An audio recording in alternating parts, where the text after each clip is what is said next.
যারা বাচ্চাদের ঘরে তৈরি টিফিন দিতে যান তাদের জন্য খুবই চমৎকার একটি রেসিপি নিয়ে আসলাম আজকে। আপনি হাঁড়িতে পানি দিয়ে তার মধ্যে চিকেন পিস দিয়ে দিবেন। এভাবেও দিতে পারেন যেভাবে আমি লেগ এমন থাই পিস দিয়েছি, বা চাইলে টুকরো করেও দিতে পারেন। একটু লবণ দিবেন, একটু আদা রসুন বাটা, ৪-৫টা কালো গোলমরিচ দিয়ে চিকেনটাকে সেদ্ধ করতে দেবেন। আর পাশেই তৈরি করে নেবেন আপনার শসা, কেটে সুন্দর করে ছিলে নেবেন। এই যে চিকেনটার এক পাশ যখন বলক উঠে যাবে তখন উল্টে পাল্টে দেব। তো শসাটাকে গ্রেট করে নেবেন। শুধু শসা না, আপনি চাইলে এর সাথে গাজর কুচিও দিতে পারেন, বাঁধাকপি কুচিও দিতে পারেন। এম আসলে আমি বানাতে যাচ্ছি স্যান্ডউইচ, আর স্যান্ডউইচে কিন্তু এই গাজর, বাঁধাকপি, শসা এগুলা খুব যায়। তবে যেটাই দেন সেটা এভাবে পানি চিপে এক্সট্রা পানিটাকে ফেলে দিবেন। তারপর এই যে আমি ঘরে তৈরি মায়োনিজ দিয়ে দিলাম। আপনারা কেনা মায়োনিজ দিতে পারেন, ঘরে তৈরি মায়োনিজ দিতে পারেন।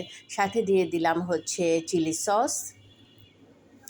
চিলি সসের যদি বাচ্চা ঝাল খেতে পছন্দ না করে এটা স্কিপ করতে পারেন, টমেটো কেচাপ দিতে পারেন। আমি চিলি সসও দিলাম, টমেটো কেচাপও দিলাম, দুইটাই দিলাম। চিলি সসের আলাদা ফ্লেভার, আলাদা টেস্ট, টমেটো কেচাপের আলাদা টেস্ট। দুটোর কম্বিনেশন মায়োনিজের সাথে এবং সালাদের সাথে খুব চমৎকার যায়। আমার চিকেনটা দেখেন বয়েল হয়ে গেছে। আমি একটা কাঁটা চামচ দিয়ে পানি থেকে তুলে নিলাম। তুলে নিয়ে এখন আমি চামচ এবং ছুরির সাহায্যে মাংসটাকে আলাদা করে নেব। সময় সাপেক্ষ ব্যাপার, বাট এটা খুব সহজে সুন্দরভাবে করে নিতে পারবেন এভাবে। তারপর হাড়টাকে আলাদা করে রেখে মাংসটাকে এরকম ছোট ছোট ছুরি দিয়ে কেটে টুকরো করে নেবেন।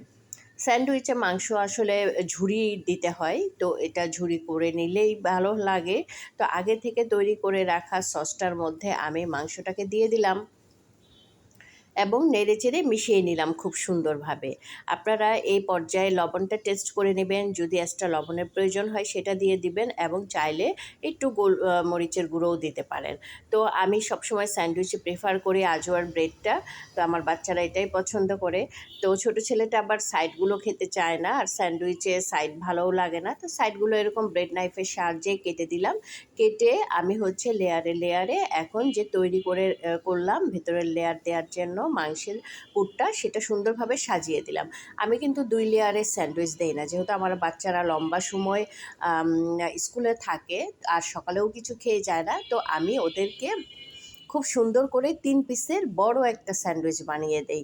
হ্যাঁ, মাঝে স্লাইস করি ঠিকই, বাট 3টা লেয়ার হলে স্যান্ডউইচটা বড় হয়, ওরা খেলে পেটটা ভরে। সকালের নাস্তা আর দুপুরে যে একটু লেট হয় লাঞ্চ করতে, সেটা পুষিয়ে যায়। তো আমি এভাবে 3 লেয়ারের স্যান্ডউইচটা রেডি করে র্যাপিং পেপার দিয়ে সুন্দর করে র্যাপ করে নিলাম। র্যাপ করে এটাকে মাঝখান দিয়ে কেটে নিলাম। দেখেন, খুবই সহজ রেসিপি, ঘরে থাকা উপকরণ এবং বাচ্চাদের জন্য হেলদি একটা টিফিন। আমার ছেলে প্রায় বলে যে মা, আমার বন্ধুরা বাইরের টিফিন আনে, বাট আমার বাচ্চা সবসময় আমার তৈরি ঘরের মজার মজার টিফিন খায়।